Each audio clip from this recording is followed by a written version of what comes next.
You go first. All right, man. All right, man. All right.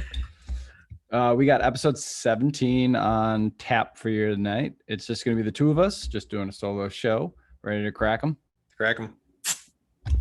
Both drinking out of bottles tonight. I'm going to show what I got here. Pretty cool design. I've had one of their beers earlier, but it's called California Wild Ales. They specialize in sours, and they just opened up their tasting room like literally right on the corner down here. And it's really cool. This logo they got and the type of sour. It's the Ocean Beach, which is the neighborhood we're in. Passion fruit. All right, hold on. We're gonna have to start over. Why is that? Give me a second. I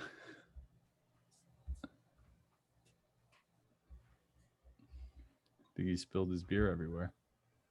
It exploded. Exploded, like it's still exploding. You got to keep this in.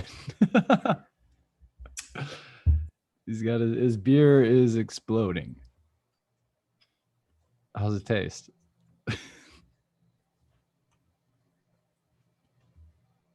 I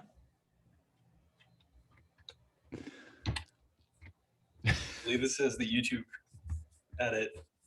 Yeah, I can't pause it, man. The video's still going. We're just gonna keep it live. Keep it live. Is it going in the computer? It's everywhere. It's just all over the place. In the keyboard. No.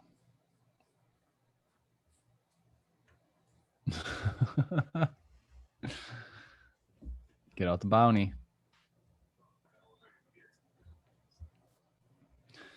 Not great. Not a great start, but we'll go ahead and cut that out. People at home, when you're listening, won't be able to see any of this, but if you watch it on YouTube, this can be some great footage right now. If you are just joining us, Evan opened a beer that exploded all over his table, and he's back. God damn it. Are you good? All right, let's do it again. Dude, I got like all of my computer and shit. 3, 2, 1. Actually, hold on. All right, man.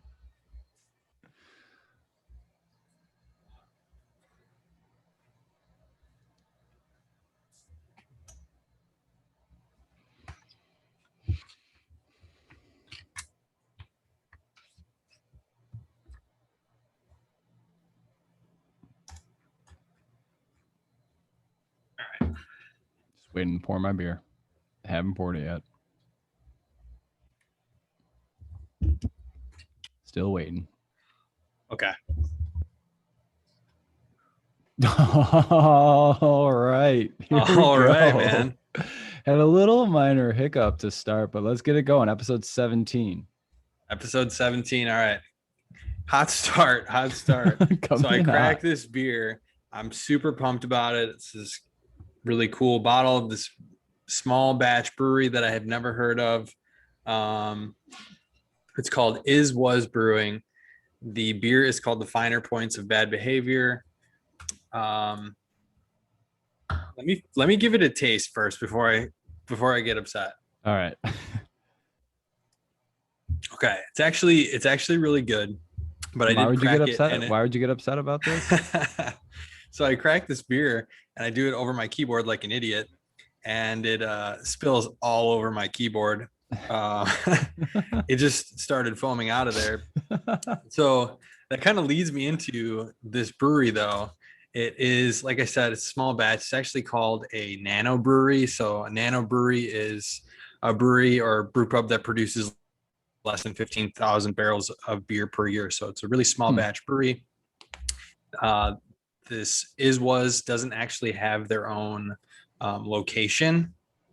So are they home brewing them basically? So they do like collaborations with local places around here.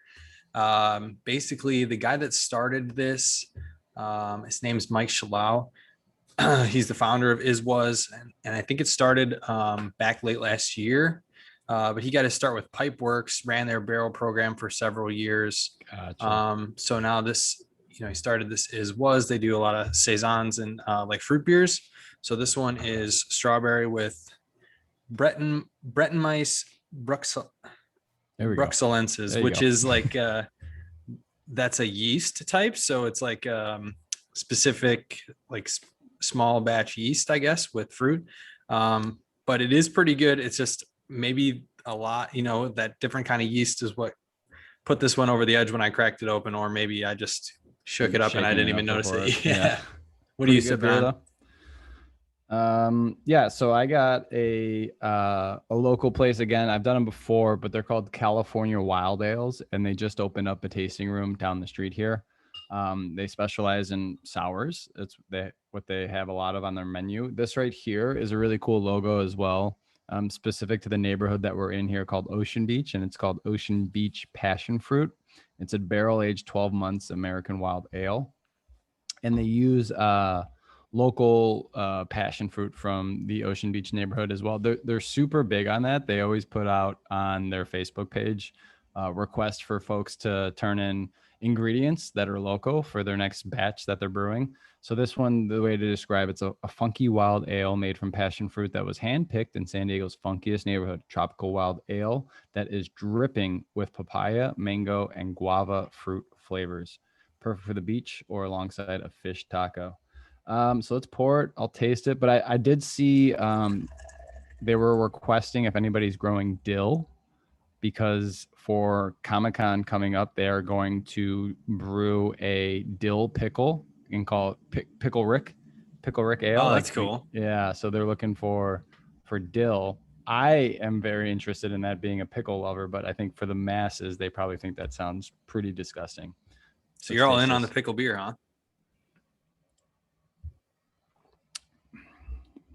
Woo! It's got a bite. Good bite. Nice and light. I like it. Yep, that's good. That'll do. That'll really do. Nice and light. Finishes clean. No lingering like back of your mouth kind of like taste. You know how it gets a little like that sometimes with sours. Kind of stays with you a little bit. Mm-hmm. Not this one. This one's can be a little too tart as well sometimes. Yeah. Yeah, this one's going down nice. So I'm going to come back to this one now that I've cleaned up my space a little bit. This beer, through no fault of its own, is all over my desk. But like I said, this is a small batch nano brewery. This beer, I was mostly intrigued by it because I was in the liquor store, and it was, I'm always looking for new Chicago beers I haven't heard of. This was the last one on the shelf. So I'm like, this has to be a good sign. So I picked this up and was looking into it, and the production time to make this thing, 22 weeks. It normally beers take between 4 to 8 weeks. So this took an incredibly long time to make. I just thought it was interesting that this guy got to start with Pipeworks, and he's been working with like Middlebrow, which is right by me, Mars. There's a location right by me as well. But this finer points it took 22 weeks to make. I'm not going to say that, but it is really good. It's really easy sip and drink, kind of like, the beer you're describing too. But this Finer Points of Bad Behavior series, it's pairs seasonal ingredients with unique strains of yeast, like I said. So these are specifically chosen to complement and contrast each other. This is the description online. It gives it a much better description than I would give to you. It's aromas of bright, fresh strawberries jumping out of the glass, evoking memories of strawberries sprinkled with confectioner's sugar. So it is really sweet.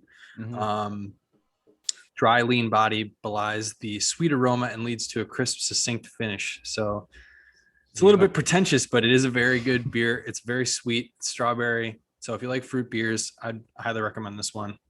And name was the brewery. I picked it up at Garfield's. Nice. Yeah, let's have a good time. Let's have a show. I want to talk about the Bulls real quick. All right. Sound good? Yeah, let's start there. I saw Patrick Williams sitting with Billy Donovan in a playoff game. What do you think that's all about? I think that's great. Yeah, and that's kind of why I wanted to bring it up right away. It was something that I saw as well. And I don't know how common that is. And it just makes you remember that Williams is 19, going on 20. So he's still a kid, hanging out with the head coach, and the coach is just probably taking them to a game saying, you know, this is the Eastern Conference semifinals. These are teams that are going to be around here for a while. Let's go take a look. Let's get a gauge of the vibe of like what a playoff atmosphere is like. I want you to experience that. I want you to see how the level of play is different, how people are competing at a higher level. The defense is a little chippier, right? So I think it's an awesome thing to see that they have that close bond relationship. I see no negatives, right? I think that was really cool to see. I don't see that a lot. So I really like and that. I mean, it has to be because he's so young, right? And I'm just wondering why he would be the only one that's going. Is it just because he was the, you know, our only big rookie and they're trying to, I mean, he's super young, right? He's like 19, something like that. So it makes sense. Yeah, I mean, I also like, he's a kid, but also, you know, top 4 pick in the draft, kind of like a cornerstone player. You know, Zach's going to be doing his own thing. He kind of goes out to Seattle, Washington, and trains out there, and goes to California and does his own thing. He's probably a more well-known player as well, so he's probably got a social agenda, some sponsorships, commercials, all that stuff. Unfortunately, I did see Kobe White was out and about training and ended up, I think he did something to a ligament in his shoulder, a labrum or something like that. Got surgery right away and should be cleared to go like at the beginning of the season this year, which brings up, you know, like sirens are going off that the Bulls need a point guard. Crazy to see Cameron Payne. We'll talk about the playoffs in a second, but Cameron Payne, like a Bulls cast off, people thought he was done.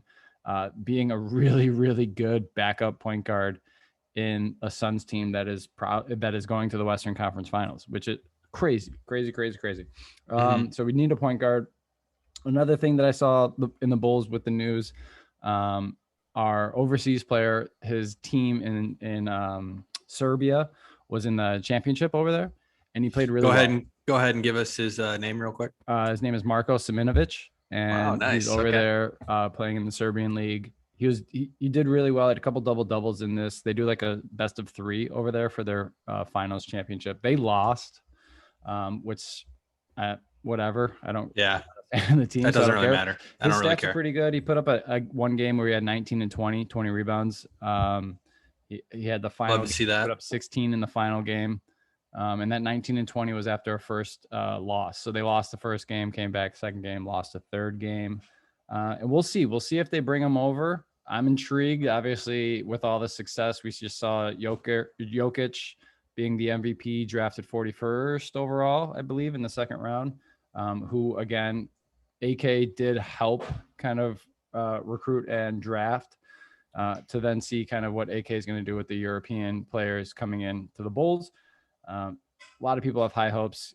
We'll see. We also, like, there's rumors the Bulls are eyeing the EuroLeague MVP again, a la Nikola Mirotic, like they did a few years back. So we'll see what they're going to do this offseason. And the last thing is NBA draft lottery next Tuesday. Huge implications for the Bulls. If they don't fall within the top 4, they lose their first round pick, which is brutal. That means because of the Vucevic trade, we threw in a protected top 4. So if it's in the top 4, we get to keep it. If not, Orlando gets it. And that's just a big gut blow to a team that just needs to compile talent and draft highly skilled players. I mean, we need to do better. But that's what I got for the Bulls pretty much. A nice little update there. Yeah. So, I mean, as you mentioned, Kobe White's out the next 4 to 6 months rehabbing. He started 54 of the 72 games last year, averaged over 30 minutes. So, I mean, if we're without him for a little bit, that is a big blow. So I've got, this is an article that came out yesterday, NBC Sports, with some realistic options, maybe a point guard. And I know we've talked about Lonzo Ball before, so I'm not going to bring him up. Yeah. And so I'll bring up a couple of the other ones that they view as a realistic option. Because some of the other names they got here, Mike Conley, Chris Paul, we've talked about them, and you know, Kyle Lowry, I don't think that they're going to happen. Derrick Rose is on here, which is kind of funny. I could see him coming back, but you know, that's not necessarily an answer. So realistic options, we got Lonzo Ball, Spencer Dinwiddie. Yep. Former Bull. Can't believe they let him go. Wild. Yeah. Wild. We decided to keep I think it was not Jeremy Grant. What's the other guy? Jeremy Grant's good power forward. His brother, I can't think of it, but one of Horace Grant's nephews. Boy, was he bad. Dennis Schroeder. Can't shoot. Don't like point guards that can't shoot. You know how I feel about that. Devontae Graham. I wouldn't mind Devontae Graham. 26. That's pretty good. I would like age Devontae 26. Graham. I wouldn't mind that, but I don't think he's an answer. I think he's a solid player, but he's not like the point guard. He played really well 2 years ago before they drafted Lonzo. It was like his coming out year. Shot the shit out of the ball. And then Lonzo came in and kind of took over the helm and over some of his minutes, and that kind of diminished. But I think if he's the guy who is starting with LaMelo, is that who you're talking about? I'm talking about Graham right now. Yeah. He could do pretty well if we give him the role there. I would say out of those, is there anyone else? Jalen Brunson was the other one, and I think he, to me, is a backup point guard. He's from Illinois. He's from Stevenson. He was Mr. Basketball there at Stevenson, back to back, I think, state championship. But yeah, he's boring. He would be a really, really good reserve. Yeah, I would really like him to run the second unit because he is kind of, that boring point guard that just does the job right. There's no flash, runs the offense, sets people up, makes sure everyone's in the right spots, plays defense. So I wouldn't mind that at all. I think Dinwiddie is a solid choice, but I know he's coming off injury. So that's a gamble there, and a player who was already cut by your franchise. So I don't think that's happening. Right. Again, Lonzo is interesting to run a fast break with him. Just because he's young, or it could be just looking at his numbers, 14.6 points per game, 5.7 assists per game. And then I'm looking at Schroeder, 15.4, 5.8. So very similar stats. Schroeder actually scored a little bit more. But Schroeder's on the Lakers. So he's getting their fourth, fifth defender on him when LeBron and AD are on the floor. I don't know. And if you watch the Lakers at all in the playoffs, that's true. He disappeared. He did not do anything in the playoffs. And he gambled on himself. And then to have that showing, to decline, he got offered a huge extension, declined it. And then to go into the playoffs and not do anything really hurt himself. So it's not great when you gamble on yourself and you don't perform on the biggest stage. Yeah. I'm intrigued by Graham. I would be intrigued by Graham, but also he's not the echelon of a point guard that I want. But I do think Devontae Graham would be an upgrade from Tomas Satoransky or Kobe White. Definitely. And he could shoot the three. He's really good. But he's not a chucker like Kobe. In my mind, Kobe's a six man, and he's a fantastic in contention for six man of the year every year, six man, like a Jordan Clarkson, like a Jamal Crawford, just instant offense, put him in there. You know what to do, score the ball. Don't think about anything else. That would be great. I think Graham could step in. He's 26. He's a little bit older than Kobe White too. I think he would be a good starter. This says that the Hornets obviously they have LaMelo, but they have Terry Rozier under contract for next season. And then they have Malik Monk as well that they have to kind of make a decision on. So if they decide to keep Monk, they're probably not going to keep Graham. He's restricted. So we'll see what happens there. If he becomes available, then potential for the Bulls. That's just somebody we haven't talked about. So I thought that's, a couple of these guys kind of interesting. Yeah. Some of the other fallback options, just run through them quick here. Dragic, TJ McConnell, Caruso, Patty Mills, Reggie Jackson, Ish Smith, Alfred Payton. I don't think any of those guys really standing out to me. I do like to watch TJ McConnell play. I think he's a real good defensive player, but he's not necessarily somebody that's going to come in and score for you. Yeah, he's a souped up Archie Diacono. That's all he is. I like Caruso. I think Caruso is a stud. That would be interesting, but I we need a floor general as a point guard. I threw out Marcus Smart a couple of episodes ago as well. I want a point guard, somebody who's going to be able to direct the team, someone who's going to be able to steer the direction when we're going on droughts, when we are needing a stop, because that is what we're lacking. And if you don't have a point guard, you've kind of seen what this roster has done over the last 4 or 5 years with no point guard. It's kind of like a rudderless ship, just kind of floating there back and forth, not really finding a way or picking a direction and going. Right. So agree. Yeah. I mean, definitely agree. We need a point guard. So we'll see what happens with some of those guys. I don't think any of those, Lowry, Conley, Paul, I would love to see those three but Yeah. I don't think, I don't and know. they're all very old. They're all over the age They of are old, 33. but I mean, look at, and we could steer right into the NBA playoffs. Like Chris Paul is completely writing a new legacy right now. And if he stays healthy and this Sun team goes to the finals, uh, it's one of the all-time performances at his age right now. He's putting up playoff games where he's doing 15 assists, no turnover, shooting at a high field goal percentage. And if you just watch him play, he is what I'm kind of talking about. Like he's point guard. He is the point guard of the NBA. He gets to his spot. He knows exactly how to do that. He's not faster than the people guarding him. He's not stronger than the people guarding him, but he is 1,000 times smarter and more savvy than the people guarding him. He knows how to set up screens. He knows how to wait for the pick and roll. He knows how to eye the man in the corner who's kind of sinking as he's driving and gets that wraparound pass for an open look. It's amazing to watch him play. It's crazy what the Suns are doing. And with that, let's kind of go around. And I want to ask you before I go around with the remaining teams. We have the 76ers, the Atlanta Hawks, the Milwaukee Bucks, the Brooklyn Nets, the Suns, the Clippers, and the Jazz. Who do you have winning the NBA Finals? Well, I think people would have said, and myself included, would have said Brooklyn. Right. Maybe a couple days ago, but now that series tied 2-2.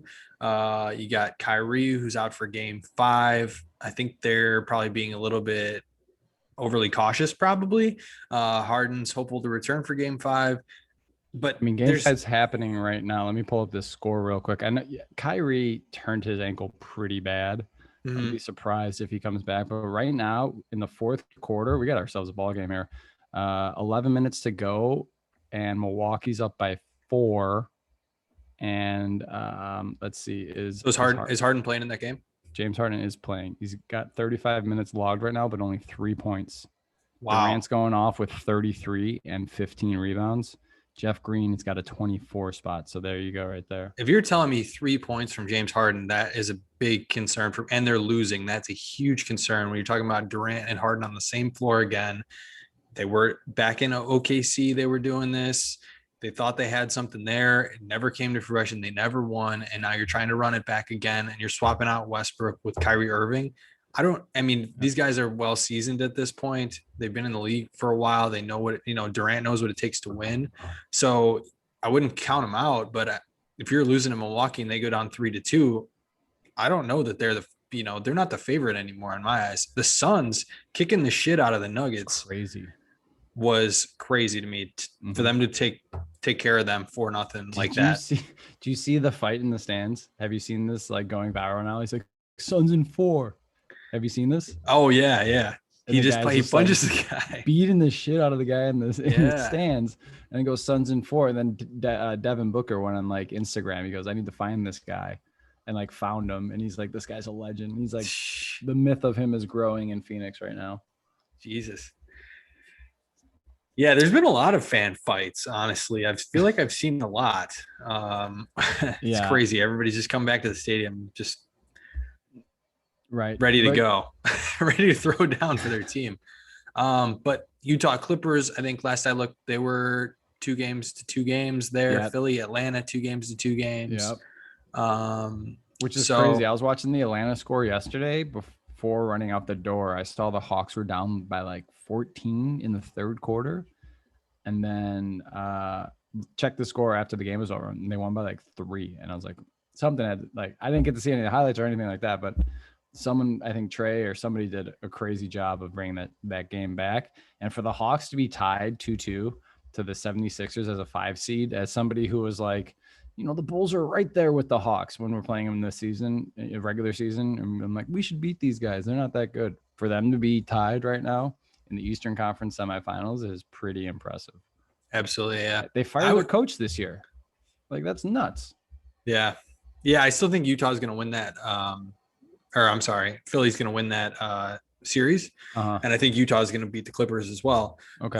If I was a betting man, but I think the Suns are the team to beat. That's my pick now, where everything stands now. Just the way that they rolled over the Nuggets. The Nuggets were my team that I thought was going to make it to the finals. Yeah. The Suns took care of them pretty, handedly, 4-0. So I think the Suns are the squad now. I love Booker. I love Ayton. Chris Paul, like you said, having a big resurgence in the playoffs. I think that's those three. They're fun to watch, and I think this is the team to beat now. Which is crazy too, because I would draw so many parallels to Booker and Zach for the Bulls. Like they're pretty similar as a player. And then they draft Ayton, who, I mean, statistically he's putting up decent numbers, but he was the number 1 overall pick. You would think he would be a little more dominant than he is. They want to go get, they made the bubble last year as one of the lowest ranked teams and then went undefeated in the bubble. That like restarted. Didn't make the playoffs there, but like gained a lot of momentum. Go and sign Chris Paul. They sign Jay Crowder. They make smart moves with those two veterans, competitors. Like I was saying, things that the Bulls need to do. Find these guys who aren't going to like slack off or allow the young guys to like bullshit a practice. Just the world of a difference there. And you see it happening. Like they're in the Western Conference Finals. It's nuts, absolutely nuts. Yeah, and I think Aiden's taken a step back too from previous years. He's only averaging 14 points a game, 10 rebounds. Last year he was at 18 and 12. Yep. More assists last year, more steals last year, more blocks last year. I mean, he's playing. He's turning it over less, and he's playing the role that he needs to play. Yeah. So I think that's amazing for somebody at 22. That's probably wanting to put up numbers right at that age, but he's just filling into his role, and they're winning. And because of it all of that. Yeah. Winning solves all those problems. Exactly. If he wants the ball or he wants to score more, for sure. 100%. So should be a fun, stretch down these NBA playoffs. We'll talk about it every episode that's still going on, but it's fun now that a lot of these series are tied. Pretty much. It's all 2-2 around the board. Phoenix is already advanced. Looks like this Milwaukee Brooklyn game is going to go down to the wire.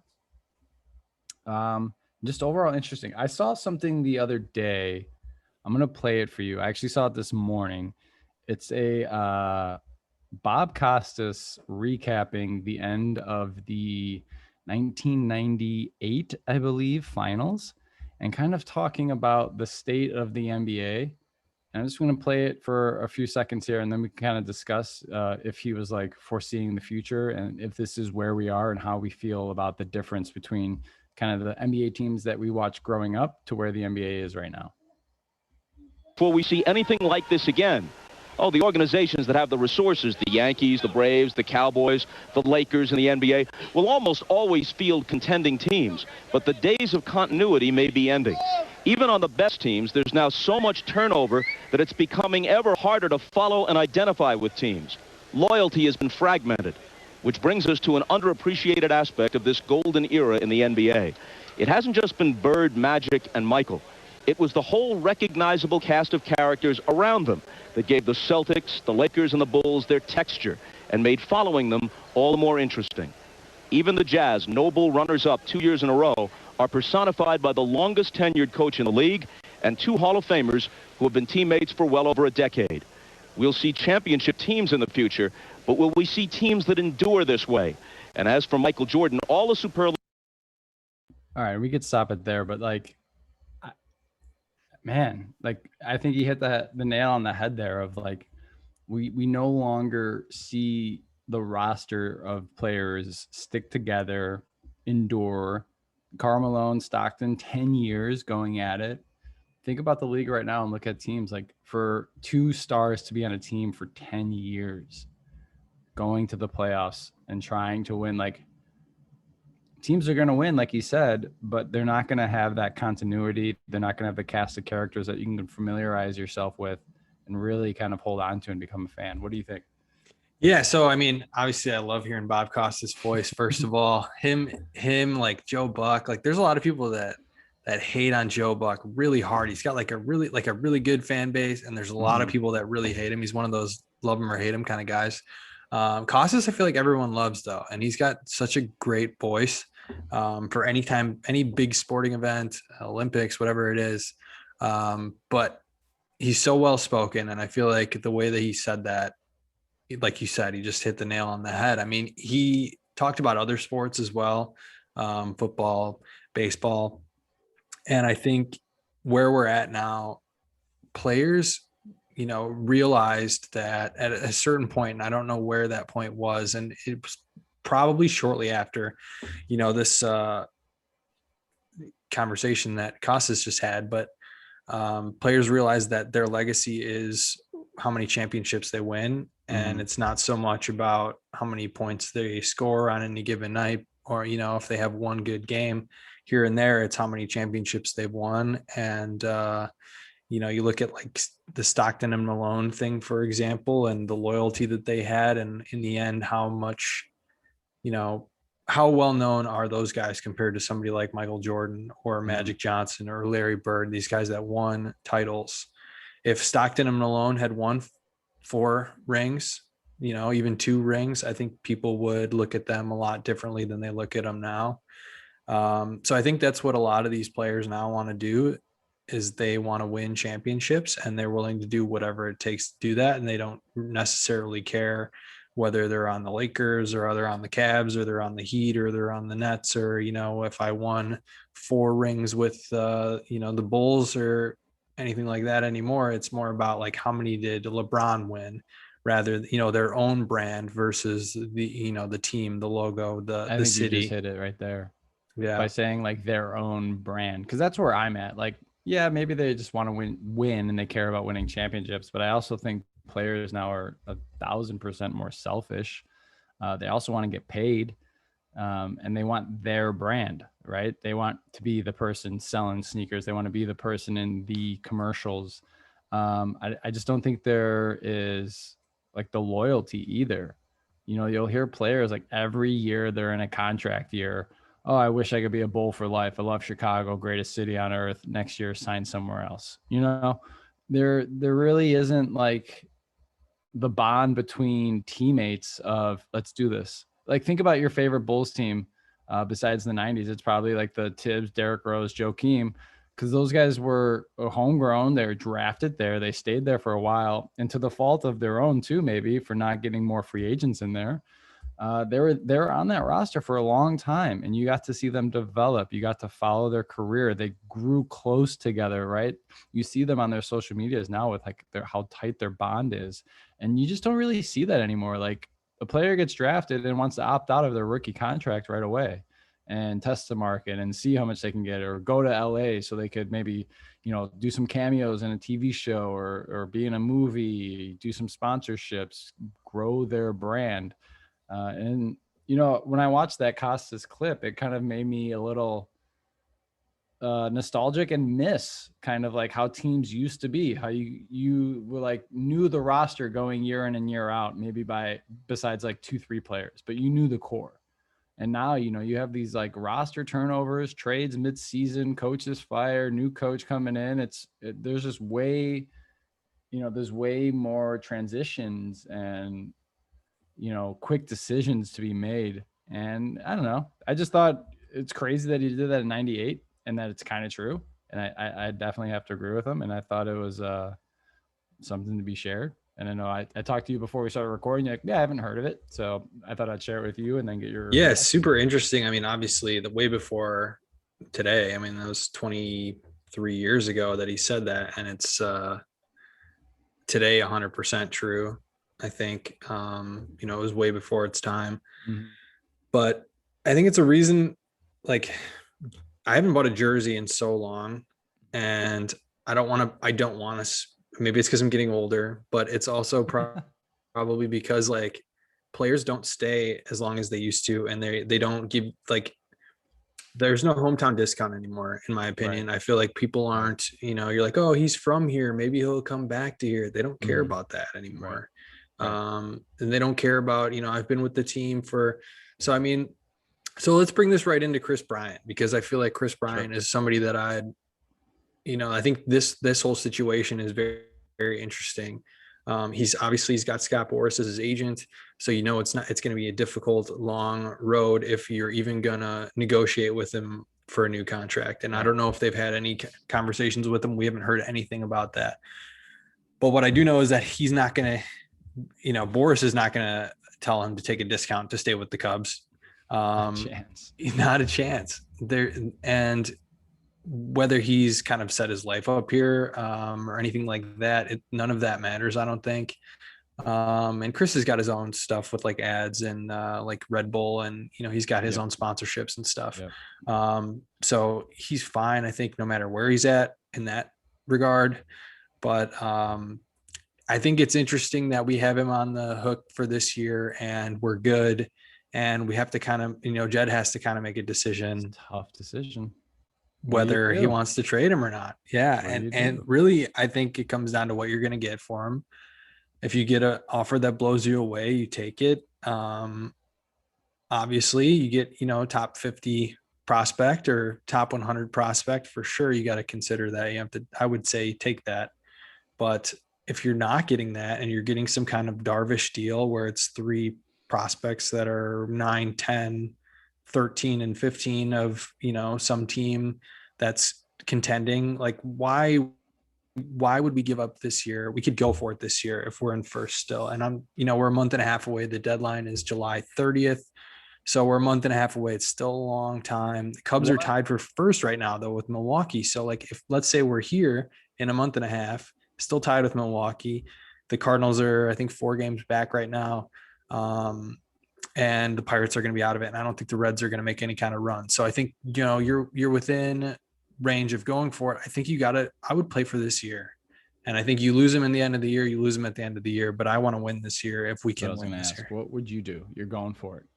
If we're right here and, we're tied for first, 100%, we're within a couple games of first, even 100%. Now, if we're 10 games out and it's a long road ahead and you can get something for them, a good prospect or, a handful of decent ones, I think I would probably do that because I don't think that he's going to re-sign with us. I think we got, it's a steep hill to climb for us to keep him because we're short on money as it is. And, they've been saying that for a while. Obviously, that's why they dumped Darvish. They just wanted to get rid of the contract and get something for it.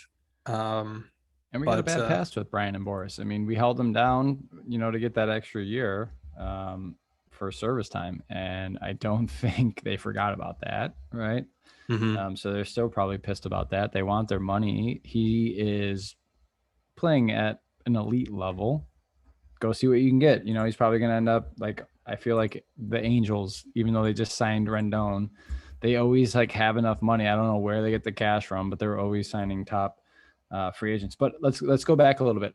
So the Cubs are in first at the trade, going into the trade deadline, 10 games. Is that your scenario? And they're in first. You're a buyer. Why do you believe in this team going into the trade deadline in first place? Right. This is a scenario. Why do you believe in this roster, and why do you think they could put it together? Because if you're buying, you think this team's got a World Series shot, right? 100%. So why do you see that in this team? So you have a shot. I mean, first of all, I think the NL Central is one of the weaker divisions right now. You're talking about the Cubs being tied for first with Milwaukee, who by the numbers, Milwaukee's batting average, team wise, they're hitting 212 as a team this year. They're second to dead last. The Seattle Mariners are last hitting 210. So they're just barely above the Mariners. So they're one of the worst hitting teams in the league right now. So I think that helps when you're talking about the team that you're competing with right now is one of the worst hitting teams in the MLB. Their pitching has been unreal. I don't know that we've been saying it for I don't know how long that I don't know if the bullpen's going to keep this up, but they have been. And you think it's sustainable? Well, we've been saying that it's not, but it has been. If they keep doing it, then yeah, I think they can keep this up. Kimbrel's been playing at an elite, pitching at an elite level. The Cubs ERA, they're 10th in ERA overall. Milwaukee is 9th. They have very similar ERAs. So they're pitching just as good as Milwaukee if you're talking about it as a whole.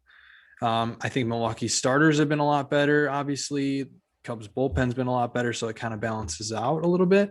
But yeah, I'm just talking getting into the dance. You make the playoffs in the MLB, that's all it takes, I think. And that's all you need to do is to get a shot. Anything can happen once you make the playoffs.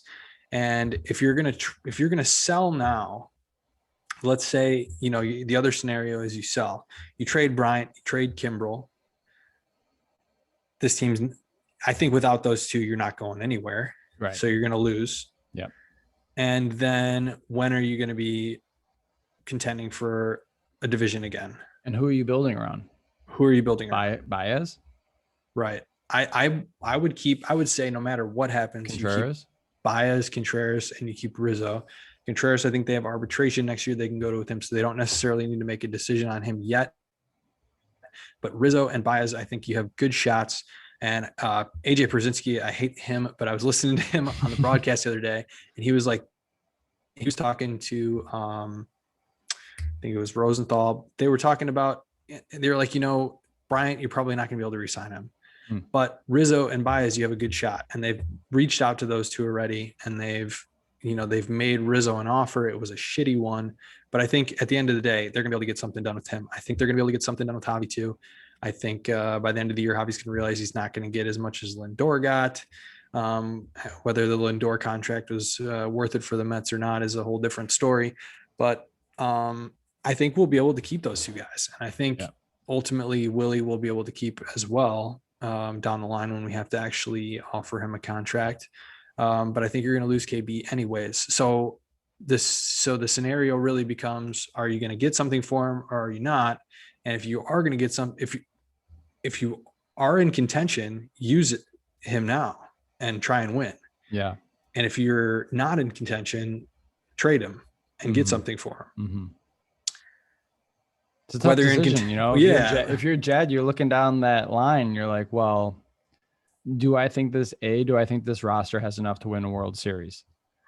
Yeah, we're in first, we're competing, but we're also like, a lot of things are falling our way here, right? Bullpen's pitching out of their ass. Our bats came alive after a terrible, historically bad start to the season.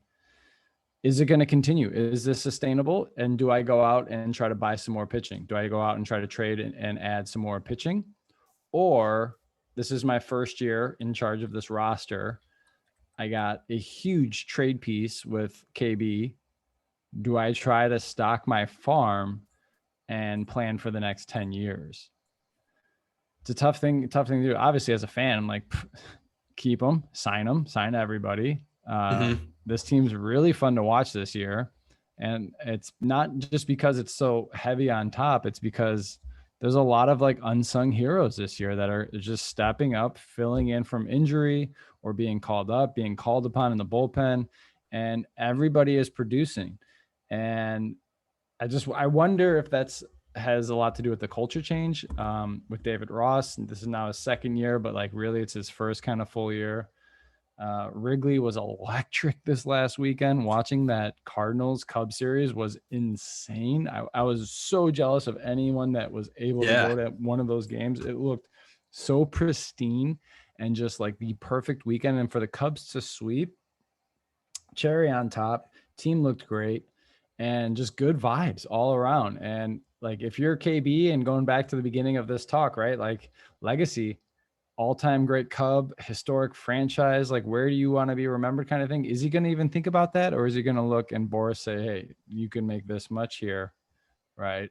More opportunity, face of the franchise, here you go, kind of thing. I think that's why you get Scott Boras, is because you have that mindset, right? That you want to set your family up and you want to get as much as you can and everything like that. But like you said, they swept the Cardinals last weekend.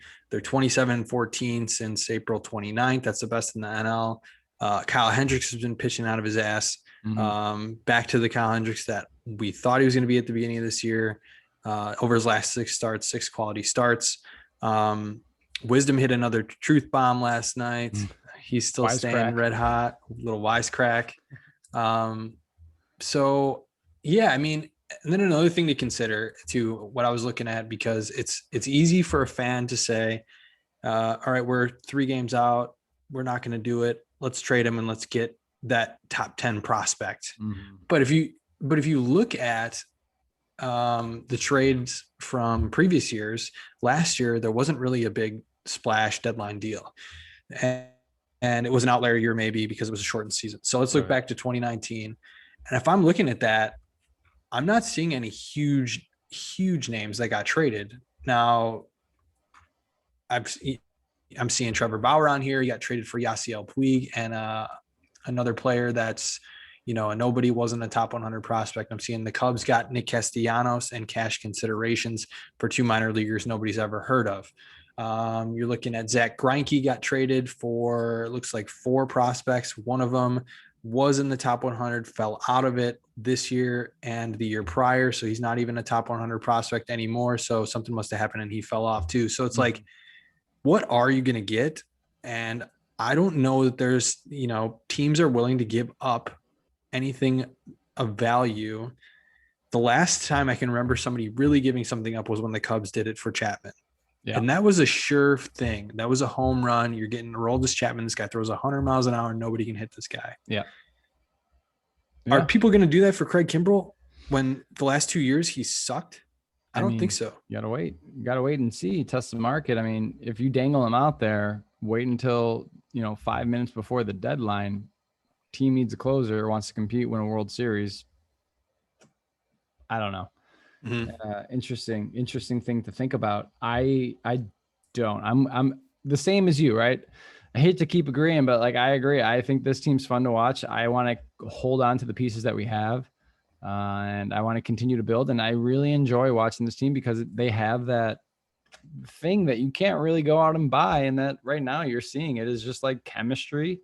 The guys in that locker room support one another. They believe in one another. They know if somebody goes down that the next guy is going to be ready.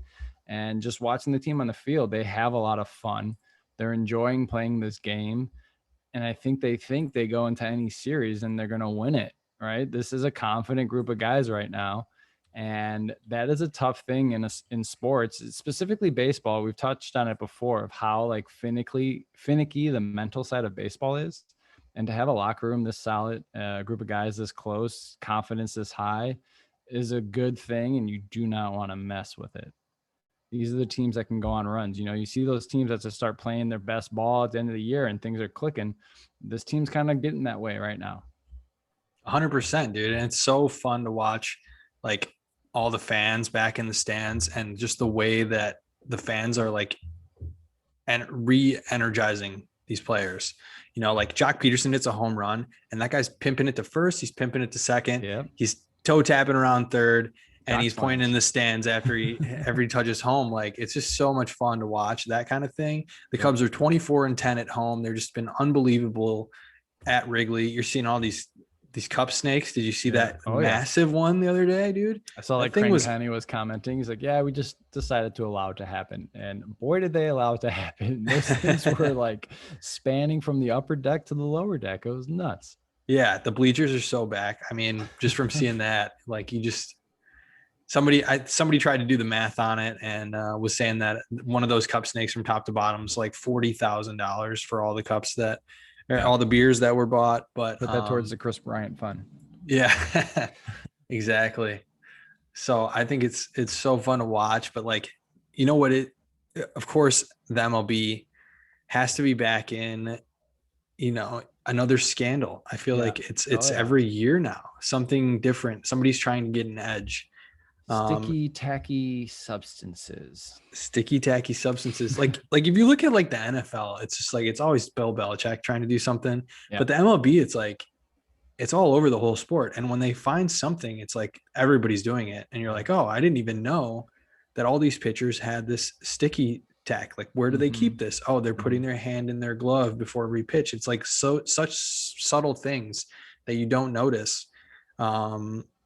Or they're coming out with a different hat when they come out to to pitch the next inning. It's such little things that a fan wouldn't notice. And umpires got other stuff going on throughout the game. They can't notice all that stuff either. So it's very hard for them, I think, to pick up on it as well. But what do you think about all this sticky tack? Yeah, it's interesting. And I wonder what the idea is. And I feel like it's just over patrolling, and it's what typically these people that are ahead of these sporting NBA, NFL, MLB, the people that are at top are trying to be so perfect all the time and please everyone. And then they go and make decisions that just are why are you doing this? Okay. I guess, yeah, spin rate, home run balls down, games are taking forever because people can't hit. Pitchers are taking forever because they're doing their routine, they're touching their hat, they're doing all. Let's just get rid of that. Let's see more fly balls. Let's see more balls in play. More hits, more balls in play, more contact. The faster the game is the thinking. But also, these people are throwing a baseball 100 miles an hour, and a lot of the times that stick 'em that they're doing, this spider tack that they're using. Not only does it give it a lot of spin and a lot of cut for their braking, but it gives them a lot of control. And I know I saw a couple of players, I don't know the names off the top of my head, but they were like, if they need something to control a 100-mile-an-hour fastball from going from my head to the strike zone, by all means, you use a little sticky tack there, right? And you got some other macho guys saying, so many players who develop these curveballs and sinkers and sliders, right, are not going to have it anymore. Can't wait to go against them again, kind of thing. And you saw all the spin rates were dropping as well. I feel like it's something that has been in the game forever, right?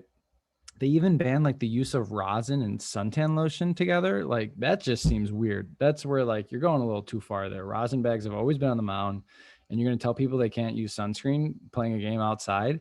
That's just like unethical. So that's an interesting one right there. You're like, you're telling me I can't put sunscreen on? Yeah. It's just, I don't know why it's happening is where I'm at. I don't know why this is a thing. I don't know why they decided to make it a thing.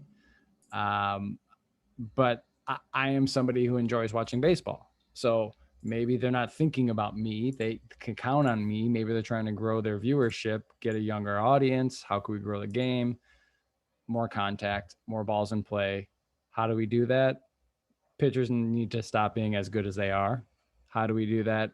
Eliminate this material, the sticky things that they've been using to do these breaking balls, to get these cutters going like that. So my question would be, is it the chicken or the egg kind of situation where these pitchers started finding something that was more effective than just your classic, little bit of Vaseline or sunscreen.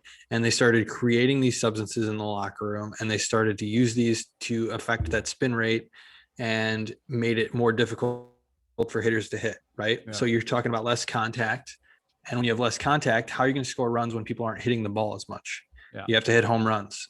So if you have to hit home runs, you're going to change the launch angle. You're going to change the way you swing. So if these pitchers had already affected the way that the ball is being thrown to the batters, are the batters then changing the way that they're hitting so that they can hit more home runs, so that they can still score runs? Yeah. Is it because the pitchers are using all this stuff that it's becoming that much harder to hit, and the game is changing more because of this? Or is it because hitters are, because of, analytics, that hitters are changing the way that they swing?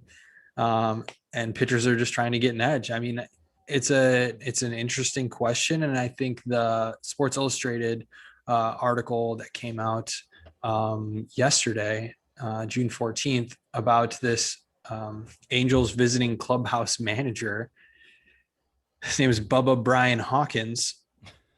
He gets fired, and now he's coming out saying, look, these are all the players that have reached out to me. I created this sticky substance that is a combination of a few things. But he said that he's been providing this to like Garrett Cole, Justin Verlander, like a lot of the bigger names in the sport. And it's a combination of, it looks like liquid pine tar, solid pine tar, and rosin. So he figured out a good combination that all these pitchers like. And he's saying that, whenever he unloaded stuff off the bus, that all these pitchers already had stuff like this. But I think, I don't know. Like, well, like what? Like it's been going on. Like spitballs were around in the 1920s. Like pitchers finding ways to get more of a spin or a control or an advantage has been going on forever. Players like cutting up their bat to get some grooves in the handles, or putting pine tar on it, putting pine tar on their helmet, right? Like all of these things have been going on. It's just, I get what's going on, and I understand that it's like a big issue, but I just don't know why it is now. It's the same thing with steroids. You want to make baseball more enjoyable, make shifts illegal. You can only play straight up. You could either go deep or you can come in and charge. Like, that's it. You can't shift to the 4 people on the right side of the infield. Let that be a hit, right? These are the good old days that baseball used to be. That's why Babe Ruth and all Ted Williams' averages up the ass, is because people weren't allowed to shift, or they weren't shifting, right? It's insane. Just, hey, you want to fix baseball, make it more entertaining? Don't shift. Those are all hits, right? There's your contact. Well, yeah, I mean, if you're telling the hitters that they can't use steroids, they can't get an advantage, I think it only makes sense to try and crack down on the pitchers. Tyler Glasnow got hurt. He looks like he's going to have Tommy John. Partial tear in his UCL. I think if you don't get that fixed with Tommy John, it's just a matter of time. I don't know why he would try to, kind of rehab that. I think you just need to just Sorry if you hear my dog own up to it. I don't know what's going on. He just woke up from a nap. So I think Glasnow just needs to get the surgery, bottom line. But what he said today was that I just threw 80 something innings and the MLB is now telling me I can't use anything. I have to change everything. I believe 100%. That's why I got hurt. I'm frustrated that the MLB doesn't understand. And what he was referring to was the use of sunscreen. He was upset that he can't use sunscreen anymore. Right. A mixture, of sunscreen and rosin. Yeah. So he's saying it's causing him to choke the shit out of his pitches, that he stopped using it and changed his grip, and he's trying to do things differently. And I mean, sure, it's a mid-season change. It's tough for anybody. I think anything you try to change mid-season is tough. But I don't think that's what causes injury. 100% don't think that's true. Yeah. And I'm kind of like, this is like, I don't understand. We could talk in circles about this all day, that they're now banning this. It's going to be interesting to see the fallout moving forward of what happens. Pitchers who are going to become more of the top of the cream of the crop because there are just naturally good pitchers, and pitchers who are at the top drastically falling hard because they're no longer being able to kind of put the spin rate or the cut on their specialty pitches or strikeout pitches that they had. So it's just weird. I don't get it. And I'm kind of over it. I just want to see where it goes from now. I don't think it has any problem with the Cubs rotation either, because they all throw like 85 miles an hour. It might with like maybe some of those sinkers or those changeups that they do. Maybe Arrieta as well. But yeah, I don't think it's too much of an issue. I don't think I've heard or seen any of their names being floated around either as well. But yeah, I'm over it. Just don't shift. How about that? You want to fix Major League Baseball? Just don't allow I like shifts. the shift. No, I like the shift. Play straight up. Let me just say, I like baseball analytics. So I do like the shift. If you're seeing that somebody like Rizzo is consistently hitting into a certain spot, like put somebody there for sure. But I think that's legal. I think these guys have been concealing this stuff on their gloves, on their hats. Like they know they're doing something wrong. Forever. Yeah. This has been going on forever. And so Theo came in and he's cracking down on it. And there's nothing you can do about it, Dan. He's eyeing the Cubs. He's like, all right, how can I see if they get another championship? All right, they got a bunch of changeup, sinker ball throwers, throw 85. All right, no more tiger tack or whatever it's called, spider tack. Spider tack, yeah. All right. Yeah, we'll keep an eye on that. We'll see if any pitchers start to fall off or if any of the pitchers start to get hurt, I guess. Yeah. All right, what else you got?